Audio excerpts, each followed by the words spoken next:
Good day, welcome. Grace and peace be multiplied.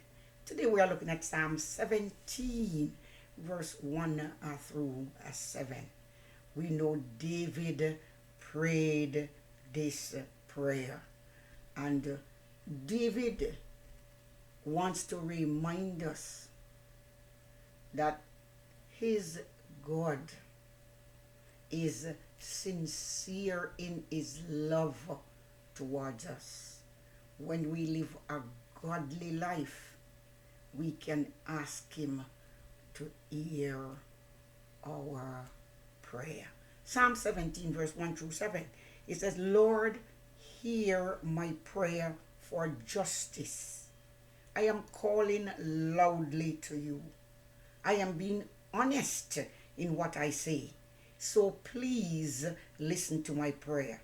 You will make the right decision because you can see the truth. You were with me all night and looked deep into my heart. You questioned me and found that I did not say or do anything wrong. Unlike most people, I have obeyed your commands. So I have never been like those who are cruel and evil. I have followed your way. My feet never left your path. Every time I call to you, God, you answer me. So listen to me now and hear what I say. Show your amazing kindness and rescue those, I bless you, Lord, who depend on you. Use your great power and protect them from their enemies. Was David saying he was sinless? No, this is far from proud assumption of purity. David's claim was an understanding of his relationship with his God. We see David in Psalm 32 and in Psalm 51, or we freely acknowledge his own sins. Nevertheless, his relationship with God was one of close fellowship and constant repentance and forgiveness. His claim to goodness, therefore, was based on his continual seeking after God. You and I know God said David was a man that was after his own heart. He seek the things that God wanted him to seek, and he seeks repentance when he falls into sin.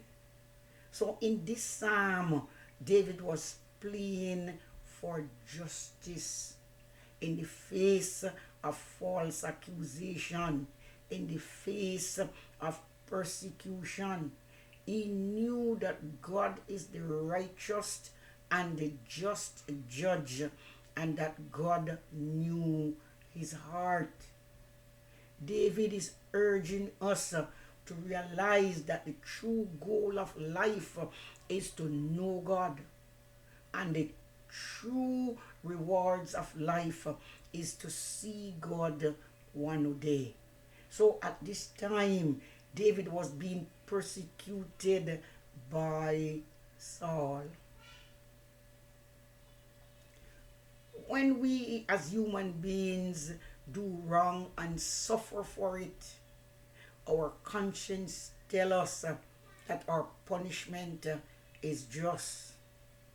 Remember, God is a God of mercy, a God of grace, but also a God of justice.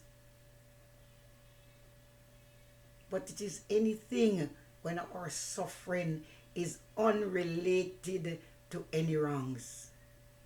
Nothing that we have done wrong, but yet we are still suffering. This kind of suffering for righteousness' sake, as Peter calls it, is a puzzle to the child of God. David knew this quite well, but he also knew what to do about it. He took his case to the righteous judge. There he is confident of a fair trial. So, children of God, you know where to take your case when you want justice. Take it to God in prayer and be confident that He knows your heart and life. When your hands are clean and your heart is pure, you can go to God with this kind of prayer. David knew he did nothing wrong, and he knew that God would give him justice. At times, David seems to be defending himself. Sometimes we see him look like he has a giant ego trip. He loudly protests his righteousness, his integrity, and his obedience. It almost sounded as if he has reached perfection. But this is really not the case at all. David is not claiming guiltlessness in all areas of his life, but he is simply saying, in this present circumstances, I didn't do anything wrong. I didn't do anything to provoke what is happening to me. I didn't provoke this hostility of the foes that are upon me and the foes that are against me. So yes, the child of God will sometimes be persecuted for doing the right things. But like David, we can pray and we can ask God for protection and preservation. We can say, Father, keep me as the apple of your eyes.